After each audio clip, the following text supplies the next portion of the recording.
वाहिगुरु जी का खालसा, वाहिगुरु जी की फ़तेह। I hope you all are doing well.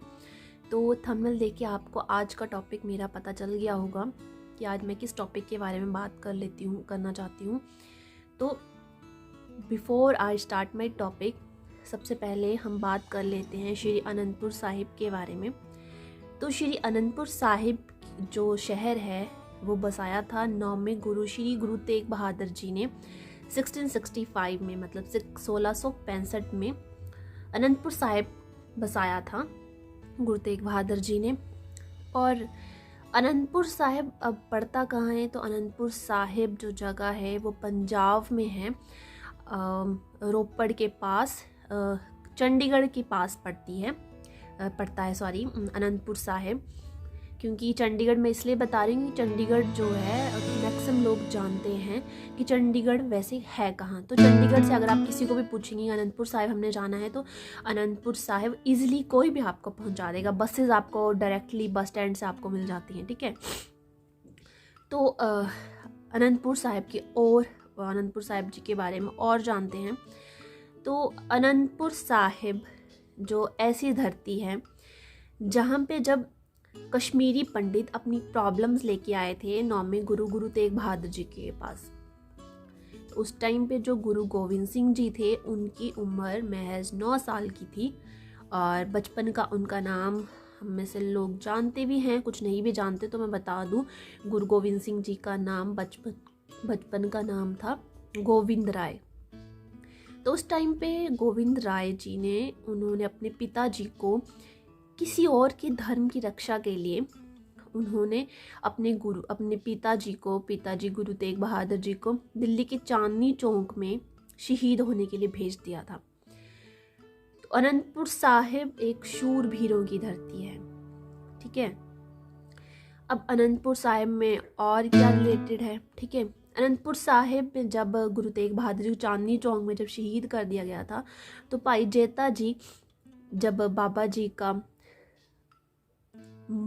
बाबा जी को संस्कार करने के लिए वहाँ पे, तो मुगलों ने इजाज़त नहीं दी थी, तो भाई जेता जी उनका जो ऊपर वाला पार्ट था जब ये लेके आए थे, तो ये भी अनंतपुर साहिब में लेके आए थे, ठीक है।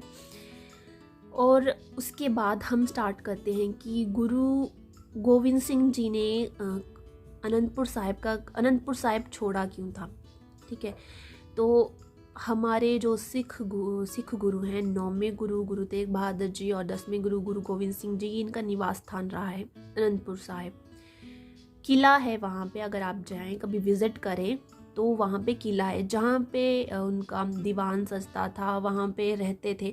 उस टाइम पे ये काफ़ी किला, जो राजा महाराजा जो लोग होते थे वो मैक्सिमम किलों में ही रहना पसंद करते थे, किलों में रहते थे। वो काफ़ी मजबूत होते थे, जब कोई लड़ाई या कोई दुश्मन उन पे हमला करता था तो किले की दीवारें इतनी मजबूत होती थी कि वो एक प्रोटेक्शन का काम करती थी उस टाइम पे, पुराने टाइम में, ठीक है।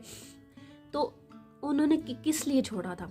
एक्चुअली जो 1700 से लेके 1704-5 ये वाला जो दौर था, उस टाइम पे ये मुग़ल लोग, हम जानते, हमने हिस्ट्री में पढ़ा है कि जो मुग़ल लोग जो थे उस टाइम पे भारतवर्ष में उनका शासन चलता था, ठीक है। और उस टाइम पे कौन रूल कर रहा था?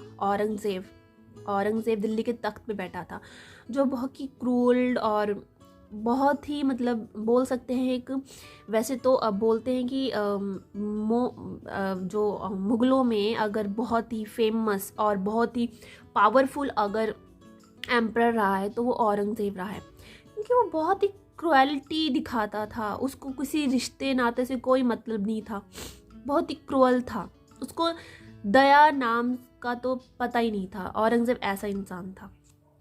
तो उस टाइम पे जब औरंगज़ेब का जुल्म जो था वो भारतवर्ष में फैल चुका था बहुत बुरी तरह से, तो उस टाइम पे 1699 में गुरु गोविंद सिंह जी ने खालसा पंथ की स्थापना की थी, 5 प्यारों को अमृत पान करवा के। मैंने अपनी पिछली एक वीडियो में कुछ बताया है, एक वीडियो मैंने बनाई भी है, लेकिन मैं डिटेल्ड वीडियो एक और बनाऊंगी जिसमें 13 अप्रैल 1699 में कैसे उन्होंने अमृत पान करवाया, क्या था पूरे हिस्ट्री में उसमें पूरे बताऊंगी। तो जब ये करवाया तो उसमें बेसिकली मेन पर्पस ये था कि जुल्म के खिलाफ आपको आवाज़ उठानी है। दया तो एक सिख धर्म में होनी ही चाहिए, लेकिन हिम्मत भी होनी चाहिए। हिम्मत किसके खिलाफ? हिम्मत ये नहीं कि मतलब कि लड़ने चले जाओ, ऐसा कुछ नहीं सिखाया गया है। सिख धर्म में सिर्फ जो किसी के साथ गलत करता है या किसी के साथ अगर किसी के साथ गलत होता दिखता है तो उसके खिलाफ आवाज़ उठाओ, ठीक है। तो उस चीज़ के बारे में जब जैसे जैसे लोग जागरूक होते गए तो ये जो सिख धर्म था ऑब्वियस है ये बढ़ता गया, लोगों में जागरूकता आती गई। मुगल लोगों उस टाइम पे डर बैठ गया था दिल में कि अगर ऐसे ही अगर सिख धर्म अपने धर्म का प्रचार करते रहे और दूसरे धर्म के लोगों को ये बताते रहे कि क्या सही है क्या गलत, तो लोगों को उनके दिल से हमारा डर ही खत्म हो जाएगा। तो डर खत्म हो जाएगा तो वो रूल कैसे करेंगे? तो उसके बाद उन्होंने क्या बोला, उन्होंने शर्त रखी पहाड़ी राजाओं के साथ मिलके मुगलों ने एक प्लान बनाया कि हम गुरु को बाहर कैसे निकालें। अप्रॉक्सीमेट 6 मंथ तक उन्होंने पहले तो किले को घेरा रखा था, ठीक है। दिसंबर का मंथ था 1704। तो 1704 में दिसंबर में ऑब्वियस है ठंड भी काफ़ी पड़ती है। तो उस टाइम पे उन्होंने पहाड़ी राजाओं के साथ कसम खा के एक मैसेज भेजा गुरु गोविंद सिंह जी के पास कि हिंदुओं ने उस टाइम पे गौ माता की कसम खाई थी और मुगल लोगों ने कुरान की कसम खाई थी कि अगर आप किला अनंतपुर साहिब का अगर किला आप छोड़ देते हैं तो आपको आराम से आपको बिना किसी नुकसान के आपको यहाँ से जाने दिया जाएगा। तो वो मैसेज जब किले के अंदर पहुँचता है तो गुरुजी ऑलरेडी जानते थे कि ये सब चीज़ें तो ये बोल रहे हैं लेकिन ऐसा होगा नहीं।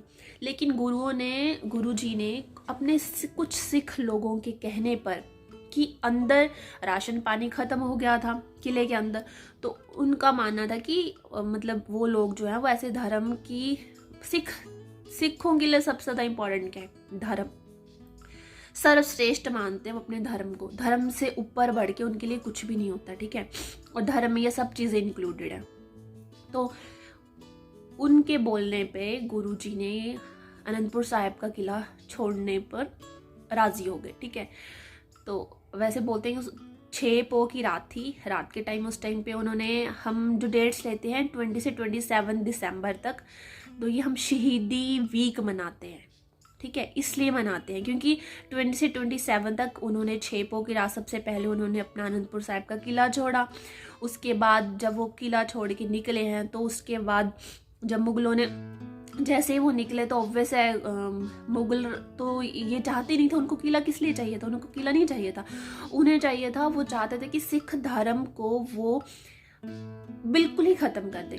बिल्कुल ख़त्म कैसे करेंगे? वो चाहते थे कि गुरु गोविंद सिंह जी को पकड़ना चाहते थे, ठीक है। तो वो तो इम्पॉसिबल चीज़ थी जिस चीज़ के वो पीछे भाग रहे थे। तो वो शहीदी वीक भी हम मनाते हैं 20 से 27 दिसंबर में। तो उसके बाद वहाँ पे बिछोड़ा हुआ, फिर वो कहानी आगे मतलब बहुत लंबी है। तो मेन पॉइंट यही था कि अनंतपुर साहिब का किला किस लिए छोड़ा था, तो वो इसलिए छोड़ा था, ठीक है। तो I hope you all will like my video. If you like my video, तो please like, share and subscribe my channel. Thank you.